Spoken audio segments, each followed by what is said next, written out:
Anyway, Colin McMillan was one of the most stylish and gifted boxers of the 80s and 90s. He won the world title against the odds one night in 1992 after winning the British and Commonwealth versions. He suffered an injury in his first defence, and he never, in my opinion, ever fully recovered from the shoulder problem, although he did go on to win the British title later. He was a fine fighter, and I mean fine. He was quality. Go and look at him on YouTube.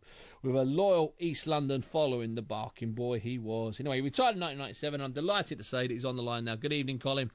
Hi, Steve, how are we doing? Okay. Carl, listen, I'm doing okay, Colin, but I just want to take the time out and get away from all this Chisora and Hay stuff. It's driving me nuts. I'm going around in a circle. Colin, now listen, I had you on the Box Nation show the other day, and it all went belly up because of the late arrival of Mark Prince. I didn't realise the book. Have you got a new book out, or are we talking about the Fight the Power book? No, what it basically is, this year marks the 20th anniversary of me winning the World Championship. Wow. So one of the ideas I'm playing with is maybe updating that book. Great idea. Put in what it's like to be in life after boxing, really. Obviously, Yeah. So what I've been doing and how it's difficult to adjust to life without boxing. Well, you know what, Cole? That is one of the things that is always overlooked. We get these glossily written autobiographies, the Ricky Hatton one and the Frank Bruno one and the Joe Kawasaki one and the Carl Froch one and the Amir Khan ones. Now, no disrespect to the journalists that wrote them, but they're very superficial. There's not a lot of love, and there's certainly, apart from Kevin Mitchell's book on Bruno, there's not a lot delving into what life is like after the bell ends. So that's a great idea, Colin. And are you working on it now?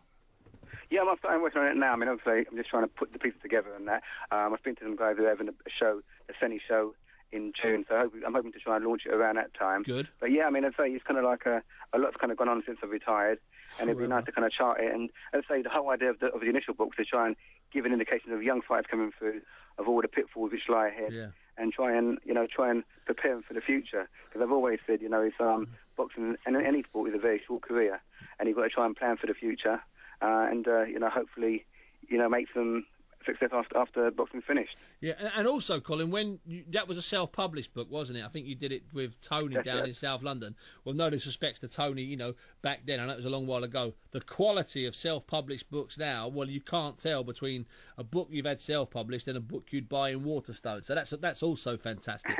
No, I mean that nicely. It would be the quality. It would just look that much better now because of the advances. And in fact, it'll probably be even cheaper now to print 5,000 than it was back then because of the way technology's moved on, Colin. Yeah, but not only that, I mean, I wanted to self-publish it because I had a few offers for some bigger publishers than that, but the whole idea, the book was never about, taking off people in the boxing game. It's just a matter of trying to give a true indication of what it's like in the boxing game, and that's why I wanted to do it my way, and tell the story, in my own words.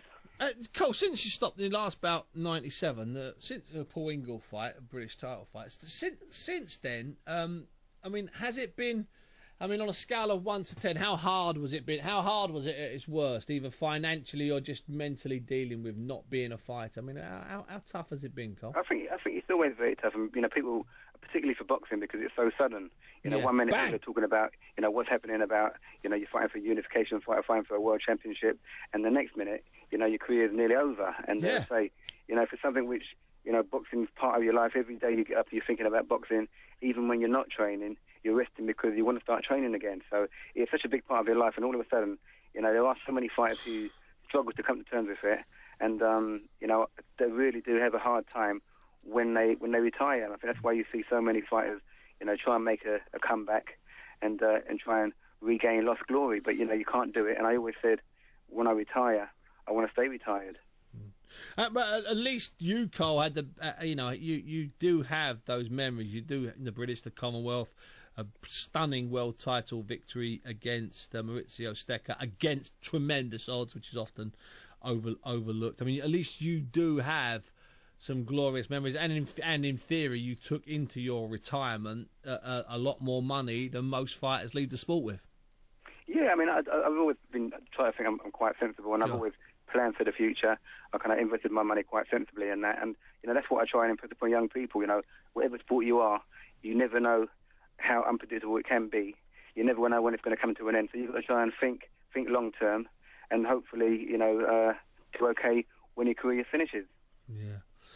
Yeah, exactly. To make sure you get something or when your career finishes. I've been trying to get hold of Mike Marley tonight. He's just tweeted me a number to call him on, but we're probably running out of time. We might give him a try. Just going to read you. Buster Rakyle says, Derek has had his chances.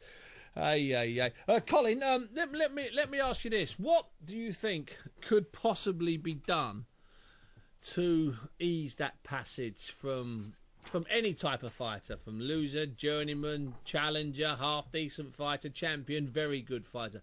What do you think could be done? Or would you like to see perhaps the British Boxing Board of Control do more? Yeah, possibly. I mean, obviously, many years ago when we was in the Professional Boxers Association. Yeah, long while ago, that seems.